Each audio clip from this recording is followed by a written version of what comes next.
जय हिंद दोस्तों, मैं शिव श्रीवास्तव मैं फिर से आप लोगों का स्वागत करता हूं। आशा करता हूं आप लोग अच्छे होंगे और बहुत बेहतरीन तरीके से आप लोग अपनी तैयारी कर रहे होंगे।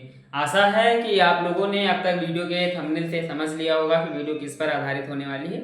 एसबीआई क्लर्क के रिजल्ट की बहुत बेसब्री से आप लोगों के इंतजार में मानता हूँ। और कोई भी परीक्षा हो, चाहे वो बहुत छोटी हो बड़ी हो, परीक्षाएं होती हैं। हमेशा स्टूडेंट के मन में एक ही सवाल होता है कि रिजल्ट कब आएगा। और एसबीआई क्लर्क का ऐसा रिजल्ट हो गया है कि ये तो आने का नाम ही नहीं ले रहा। फिलहाल कुछ अच्छी अपडेट है जो मैं आपको बताने वाला हूँ। वीडियो ध्यान से लास्ट तक देखिएगा, सारी जानकारी आप तक पहुंच जाएगी। ठीक है। एसबीआई क्लर्क अपने आप में एक अच्छी वैकेंसीज है। SBI state bank of India में वैकेंसीज थी, क्लर्क की थी, जिसमें मेंस का रिजल्ट आना है। प्री आप लोगों का हो गया था, प्री के बाद आप लोगों का मेंस का रिजल्ट आना है और 2025 में ही आएगा या 2026 में आएगा, उसके ऊपर भी थोड़ी बहुत बात करेंगे। 14,191 पद थे। पदों की इंक्रीजमेंट से कोई अपडेट नहीं है, तो पद इंक्रीजमेंट नहीं होंगे। ठीक है, अगर होंगे तो आप लोगों को पता चल जाएंगे। ठीक है, आज आपको रिजल्ट कब आएगा, कम नंबर वालों की मॉस, नॉर्मलाइजेशन, डीवी में डॉक्यूमेंट कौन कौन से लगेंगे, महासर्वे का क्या डाटा है और कट ऑफ क्या रहने वाली है, सब कुछ बताऊंगा मैं।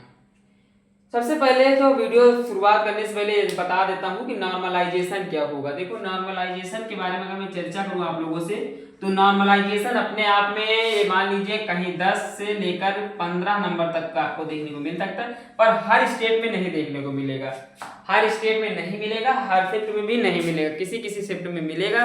किसी किसी शिफ्ट में 6 से 7 का, किसी में 7 8 का, किसी में 10 12 का, ऐसे आपको नॉर्मलाइजेशन देखने को मिल सकता है। ठीक है, तो नॉर्मलाइजेशन का ये खेल रहेगा। अब बात करते हैं डीवी के डॉक्यूमेंट्स की। तो जन्म प्रमाण पत्र इस समय बहुत जरूरी हो। इस समय आप लोग पता है कि जन्म प्रमाण पत्र बनवाना थोड़ा सा कठिन हो गया है। काफी चीजें अब इसमें देखने लगी, क्योंकि फेक बर्थ सर्टिफिकेट बहुत मिल रहे थे। ठीक है, बर्थ सर्टिफिकेट, इसलिए सरकार ने कुछ अहम रूल इसमें ऐड करा दिए हैं, जिसके हिसाब से बर्थ सर्टिफिकेट बनने में बहुत दिक्कत होने लगी है। एकदम जब आप सही होंगे तभी बनेगा। वैसे भारत में जन्म हर नागरिक बर्थ सर्टिफिकेट पा जाता है, बट जो भारत में नहीं भी जन्मे हैं उनके पास भी बर्थ सर्टिफिकेट मिला है, इसलिए उस नियम को चेंज किया गया है। अब पता है आप लोगों को कि नागरिकता आधार कार्ड से नहीं देखी जाती है। आधार और पैन होने से आपकी नागरिकता नहीं प्रमाणित हो जाएगी। नागरिकता के लिए अलग नियम है, वो सारी चीजें अलग देखनी होगी। तो नागरिकता नहीं, बर्थ सर्टिफिकेट आपको बनवाना है। पैन कार्ड होना चाहिए, आधार कार्ड होना चाहिए, 10th 12th मार्कशीट होनी चाहिए, डिग्री होनी चाहिए और फोटो होनी चाहिए। फोटो 12 फोटो आप लोग रख लीजिएगा प्रेजेंट की, और एक दो फोटो समय की रख लीजिएगा जब आप फॉर्म भरे हुए, जब उसमें जो फोटो लगी हो उस फोटो को एक दो फोटो वो रख लेना। 6 7 8 फोटोज ये रख लेना, फोटोज बहुत जरूरी है। रिजल्ट के बारे में बात करते हैं, तो मैं बता दूं आप लोगों से, रिजल्ट आप लोगों का 15 से लेकर 20 मई के बीच में आएगा। इसका आप लोग ध्यान रखना, 15 से लेकर 20 मई के बीच में आएगा। अनुमानित डेट अगर मैं बताऊं, एक्सपेक्टेड डेट बताऊं, एक्सपेक्टेड डेट तो एक्सपेक्टेड मान लीजिए 16 मई। 90% उम्मीद है इस तारीख को रिजल्ट आने का। ठीक है, बाकी की डेटें आपको आती हैं, बाकी की डेटें मैंने अनुमान में बताया, लेकिन 16 मई मुझे ज्यादा लग रहा है, तो इसलिए 16 मई को शाम 5 बजे तक रिजल्ट हो सकता है आ जाए। नंबर अगर कम भी है, आपने स्टेट सही है तो नंबर कम है फिर भी चलेगा। मैं बताऊंगा कहां पे नंबर कम है तो चल जाएगा।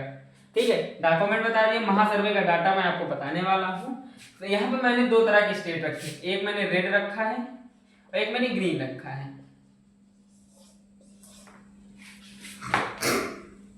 आपका जैसे राजस्थान, दिल्ली, लक्षद्वीप, चंडीगढ़, लद्दाख, कर्नाटक, ठीक है, जम्मू, तमिल, गोवा, मिजोरम, आंध्र प्रदेश, उड़ीसा, पुडुचेरी और ये आ गया झारखंड। ठीक है, ये सारे राज्य आपके रेड जोन में आते हैं और इनकी कट ऑफ अच्छी खासी ज्यादा जाने वाली है।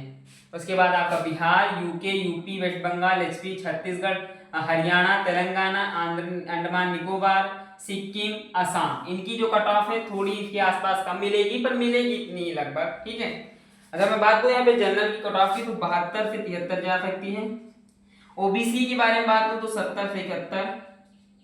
एससी के बारे में बात करूं अगर मैं तो 65 से 66। एसटी के बारे में बात करूं तो 62 से 63। ठीक है, 62 से 63। और एडब्ल्यूएस के बारे में बात करूं अगर मैं आप लोगों से, तो 68 से 69।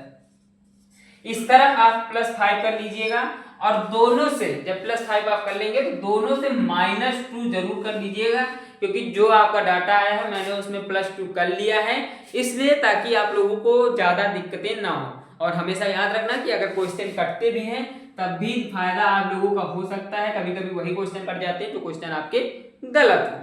ठीक है, तो सारी चीजें समझ में आ गई होंगी, आशा है, उम्मीद है और विश्वास है कि आप लोगों को चीजें समझ में आई होंगी।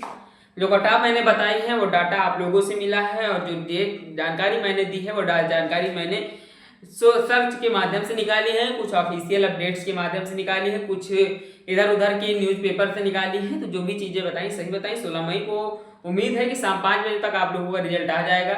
माहौल ऐसा ही रहा तो उम्मीद है रिजल्ट भी आएगा, सब कुछ होगा। मिलता हूँ नेक्स्ट वीडियो में, तब तक के लिए धन्यवाद।